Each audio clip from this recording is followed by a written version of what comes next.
special guest this morning is Marcy from HSP 4x4 Accessories. Good morning, mate. How are you? Patrick, how you going, mate? Good. Now, this is a great Australian story, a great Australian brand, and Australians have fallen in love, certainly over the last decade, with utes. We see them as the most popular cars sold on Australian shores now.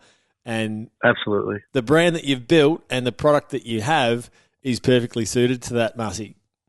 Yeah, mate. So we are from HSP. We manufacture automotive parts for the rear end of utes, and as you said, they've become very popular around Australia. When you're driving around, almost every second car is a ute now. So, we really focus on meaningful products that gives that user a better integration with their vehicle. I think the one that probably people are most familiar with when it comes to utes are the electric roll covers. That's been a big part of the business, and you've just released a new model around that as well. Yeah, absolutely. So roll tops is relatively new when we're looking at the climate of vehicles. Traditionally, a lot of people have had canopies and hard lids, but a more versatile unit would be something like a roll top, which is what we specialize in making. We make them here in Australia, in country Victoria actually, and we've got a lot of technological advances on ours. So, for example, our one works with your factory remote, so you don't have to have like a secondary key fob or anything like that. You can even have Siri integration with our products and actually set custom commands and say, "Open Patrick's roll top," and it can do that for you as well. So I'm going to take you back a few steps because you said that it's manufactured in Australia, but the steel's actually bent on Australian shores. Now, it's one thing for things to be assembled in Australia, but then if you have warranty issues and you take them back to the manufacturer and the response is, you'll have it back in 3 months' time, but you actually bend the steel in Australia. I think that's a pretty special part of an industry that has, for a lot of it, gone offshore. Yeah, 100%. So our thoughts are around, like the bulk of the stuff we do with aluminium, our thoughts are around that it's a worldwide commodity. So whether you buy that particular product from China or Thailand or whatever, or you have it from Australia, the commodity is going to be the same price regardless of where you are. So you feel very smart around how you use that and how you, integrate that within your manufacturing processes. Often you can find that you can actually do the work here at a really good quality, without having to take anything offshore. Additionally, we actually support a lot of Australian businesses in terms of what we source our products from. So, for example, one of our biggest companies that we deal with is Capital for our aluminium, and they're actually an Australian company as well. So not only do we kind of manufacture here, we also try to source everything from here as well. So let's talk about the engineering process, because once upon a time, and you mentioned it before, but how you covered the back of your ute was a fiberglass cover, and now we've seen more of these roll covers. What about the customer feedback piece in building a better mousetrap? Constantly evolving the products that you have. How has that process been? Yeah, well, we're really lucky that we have multiple selling channels. So we, have our genuine, suppliers and stuff like that, and we sell to dealerships and all that stuff. But a really strong one of ours is our retail network, and we've kept that because we have really good interactions with people that are on the ground using these products. So we often actually upgrade our products to suit, and constantly keep evolving them to suit what those people are using it for. Like we said, utes have become a lot more common, which means people are using them for a broader range of things. So someone that's using that as a trade vehicle throughout the week might be using that as a recreational vehicle on the weekends. That car could also be used for kids pickups and drop-offs and a range of things. So we have to make sure that our products are versatile and adaptable to what people require. And being in this country and being able to speak to those people that are actually using our products really gives us good insights into what people are trying to achieve out of their vehicle. And what about in terms of, so the idea of, all right, we're going to manufacture a new roll cover or a new arm bar. What's the balance of, all right, this is the idea, then how long does it take to get into manufacturing of it? With obviously the hurdles around making sure it's as robust as it possibly can be. Yeah, it's not easy, mate. It's definitely not easy. Coming up with things that are going to upgrade the product can be done in two ways. You can just think of a bunch of gimmicky sort of things that you can just put in there that, might look cool, but actually doing research and seeing what they're using that vehicle for, and then seeing if that technology is even existent in the world, or if you have to come up with that. That's what really determines how long something takes. So, for example, a project that we're currently working on now is our canopy project, and that started in probably like 8 years ago, and we're on the cusp of finishing it. So you go to the drawing board, you come up with some really good ideas, you theorize it, you tool it, and then maybe it works the way you want it to or not want it to. But one thing that we're very, very strict on is the quality of our product. So if we're not happy with it, we kind of take it back to that drawing board and start again. Now, on your website at the moment, one of the things that we've seen in Australia, and I think it was about a month ago, Ram announced that they'd sold their 30th thousandth car in the last 5 or 6 years, I think it was. We've seen massive. This huge infiltration of big US-based utes. Now, one of the big challenges of that has been we as Australians, we only get really a small market in terms of the actual models they bring out, and quite often none of them actually have any sort of standard accessory when it comes to a roll cover on the back. That's obviously been a big play for you guys as well.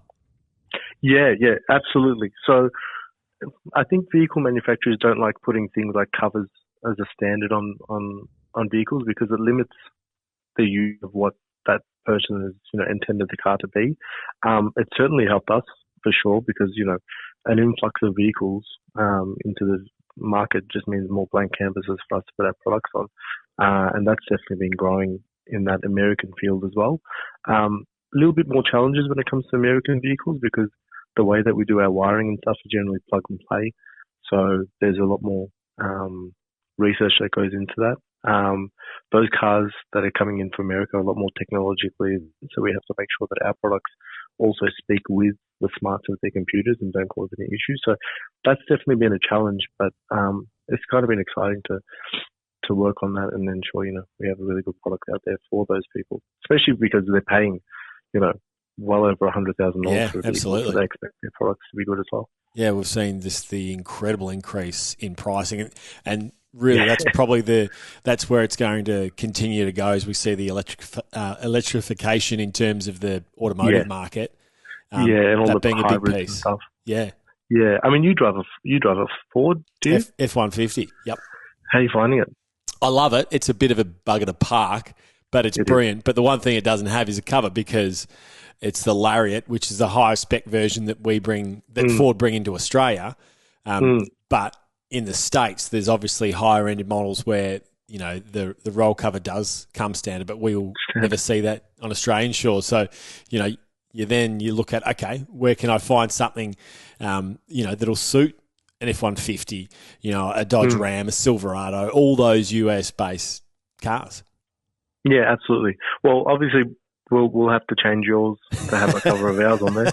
So we'll get. Just planted that perfectly in this interview, haven't I? I did. So I'll get one. Here's one I prepared earlier. What about how can we find you, Massey? What's the easiest way to find you? Is it website based? Where is it? So website's our main thing. That's where all our information is. So that's www.hsputelets.com. But we're pretty active on the socials as well, and the handle is at HSP4X4.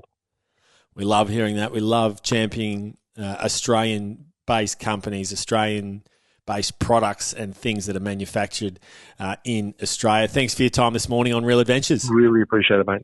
Now it's time for Red's Review. Redmond, what do we got this week? Well, it's the Whiting Show, and we're going to be... It is. You mentioned at the start of the show, and if you have just tuned in, we're going to be talking about different species over the next 4 weeks. Could be 6 weeks, could be 8 weeks if people enjoy it. And we're going to talk about different fish. And today's was whiting. And Pat's just thrown his lid off the table. What we're going to be talking about... It's lucky I didn't spill the water all over our studio. We've got something that we didn't mention in the start. We left it for the review, and it's the scale bag. I think it's one of the most crucial things to have when you're whiting fishing. Old Tony, who's a local Queenslift guy, refused to scale his bags. He goes, no, those scale bags bruise your fish, this and that. And I'm like, Tony, they're not like they used to be. Yes. These tumbler bags are sensational. They are nice mesh. And they're not just dragging it through like a dredge.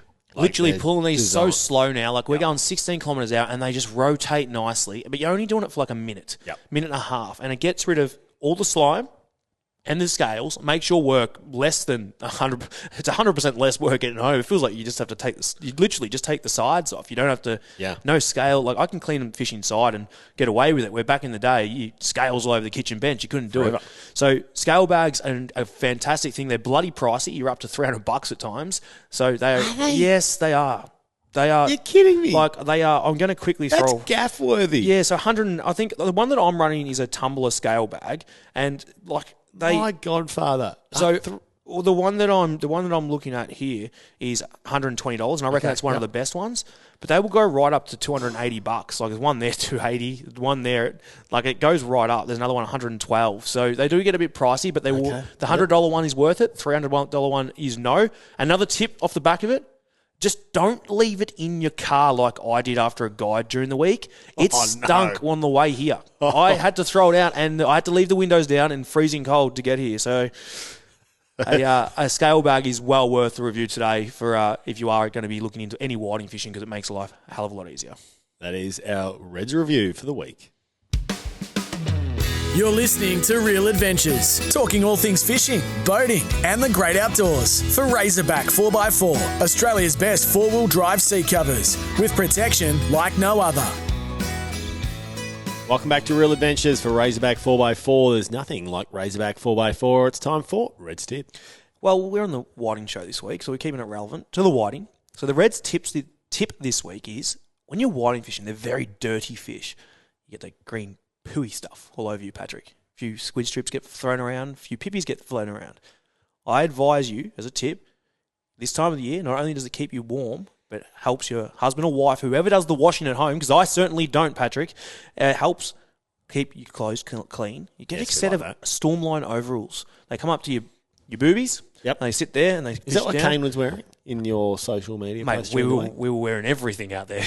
What weren't we wearing? We were trying to stay dry. Yeah, that's what we when we're chasing the tuna, we wear these too. But for the whiting, I'd wear them before tuna. Like whiting slime and everything's horrendous. So relevant to the whiting show, get yourself a set of overalls. It keeps you really warm, but also the slime and everything, the dirty. There's not much. I don't think there's another species that is up there with the filth of whiting. So get yourself a set of overalls. Red's tip for the week. What do you got for the gaff this week? Well, this is an interesting one. There's been dozens of cormorants shot by a Tasmanian salmon farm operator. The Tassie government approved the shooting of the cormorants after substandard netting allowed hundreds of the birds to enter the fish cages at a salmon farm near Hobart. Now, this has not been super well received, it's safe to say. The president of the Calora Community Association on Bruny Island, Gerald Castles, said the shooting of the cormorants was outrageous. They were losing between $10,000 to $20,000 of salmon a day from the cormorants. Well, there's also the piece of substandard netting, though. Okay. So now, improve your netting.